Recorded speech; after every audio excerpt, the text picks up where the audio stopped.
Micky, welcome to Shrewsbury. How does it feel to be the club's first director of football?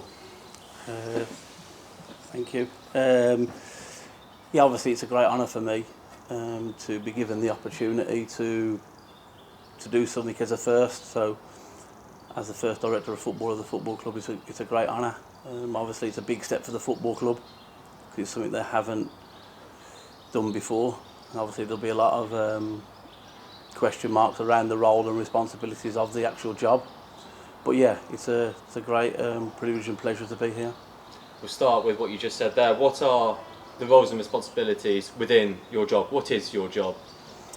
Yeah, so there's a misconception in terms of what the role is and what it does and what it stands for and what it's about. So in terms of predominantly and majorly, it's mainly football decisions. So whether that's the players, recruitment of a new head coach and the academy.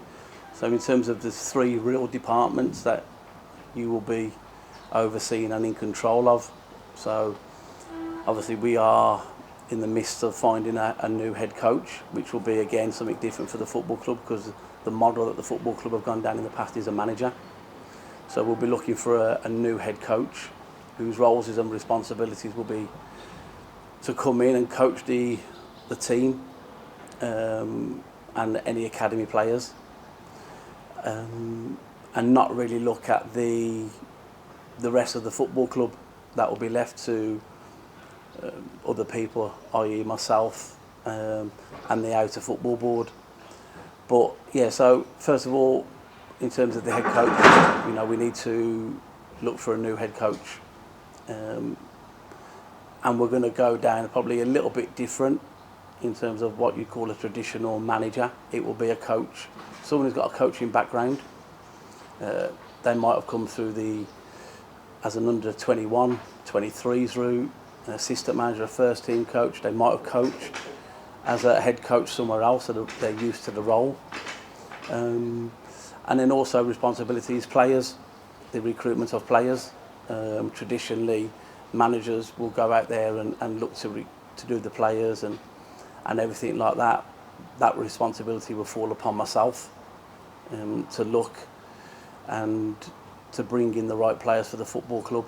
And then obviously we've got the academy, which is massively important. We need to create a pathway for our homegrown players. I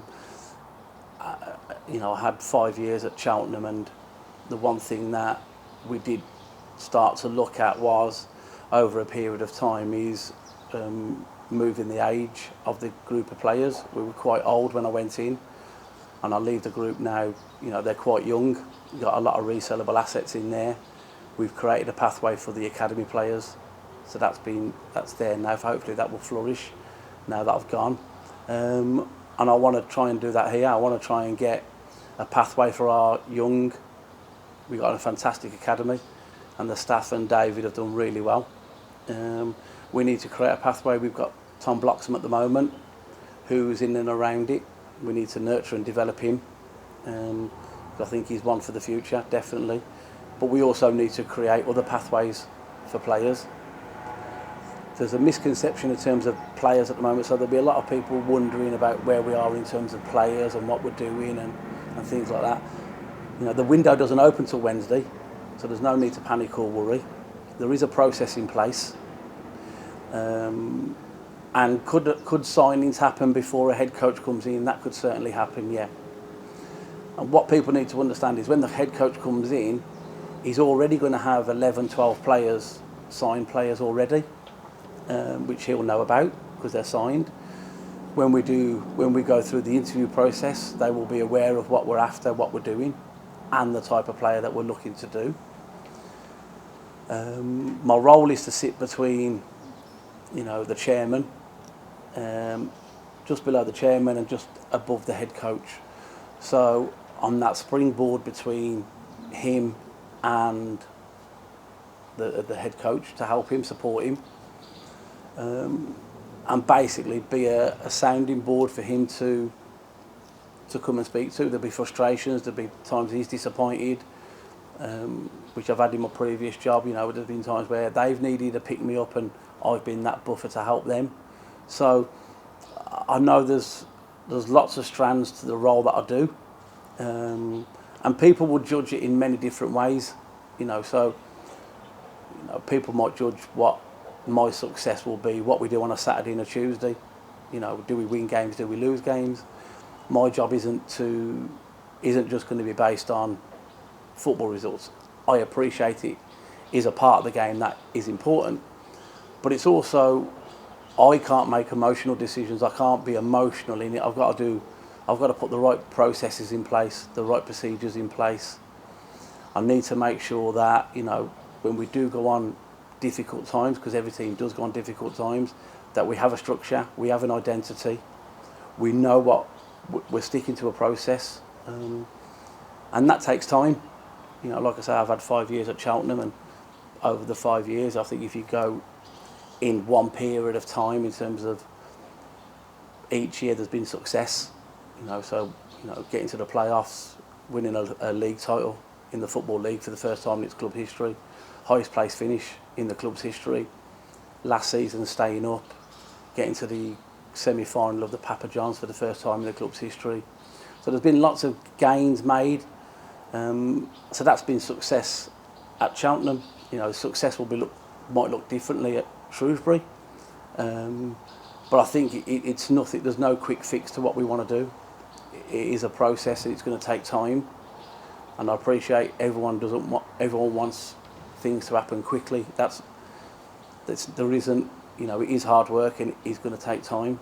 But I hope the fans will start to see small gains as the season goes on in terms of what we're going to do. One of the big things that I've identified is the age of the squad. Very talented squad, a very good squad, but it is predominantly an older squad. So I will be looking to bring the age range down, looking to bring more youth, athleticism, pace, mobility, physicality into the team, and looking to do that with younger players, because I think if we can get good young players, they've got a resellable asset on them, and we can look to sell them. But also then creating that pathway for our own academy and not stifling that, because I think that's massively important as well. So hopefully over time I'll get judged on all aspects of football, not just what happens on a Tuesday and a Saturday. Well, those attributes you just mentioned, the pace, the physicality, the athleticism, everything that young players as well. Yeah. That's a Micky Moore type of player, is it? That's the sort of thing you're after. Yeah. So I think if you look at the journey of what was created at Cheltenham, we created a culture and environment, and we had some older players, and that takes time. When I went into Cheltenham, you couldn't buy a home shirt and put your name on the back of it, because 12 months later the player was going. So over time we've created a culture that the players are still there. We've still got players that were there 5 years ago. Every 3 or 4 seasons they do evolve. But they've got 15 players for next year already. So then you don't want a big turnover of players year on year, because that doesn't help you. But the one thing we did in the end is I think we signed 12 players last year, 13 players, and 11 or 12 or 25. We signed one over 25. So that just goes to show that you do need to look at that. And that's no quick fix, but that is what we will be looking to do here going forward. And with a new head coach, they're looking for more of a head coach type than a manager, as you'll be doing the recruitment. What sort of things are you looking for in that person? Obviously, they need to work with the squad we already have, the players you are already interested in signing, things like that. Yeah. So the big thing is that they'll have a coaching background. They'll have come from a coaching background. Like I said before, they'll either come for the 18s, the 21s, 23s, a first team coach, an assistant manager, or they might have had some first team experience. But the one common denominator with them, there will be a coach, and I think that's massively important. And I just think it's an exciting time now, because obviously the chairman's put a new football board in, rather than just a CEO. He's got a new football board, and everyone's got a piece to do in their own little box. You know, and that's what really excited me when I spoke to the chairman and how he sold it to me, you know, in terms of what all the other board members will bring. I actually think it's an exciting time for the football club because he has done something different. He has gone outside the box, which is nice that he's prepared to do that. How is the search going for a new head coach? Yeah, and listen, I appreciate the fans will be looking at it and going, well, we've got no new players, we've got no head coach. You have to understand it's not even the middle of June at the moment. You know, the window don't open till Wednesday. The players aren't back for another 3 weeks, 4 weeks. So it's not like we're in the middle of November and December when we're in the hustle and bustle of the football season and points are here.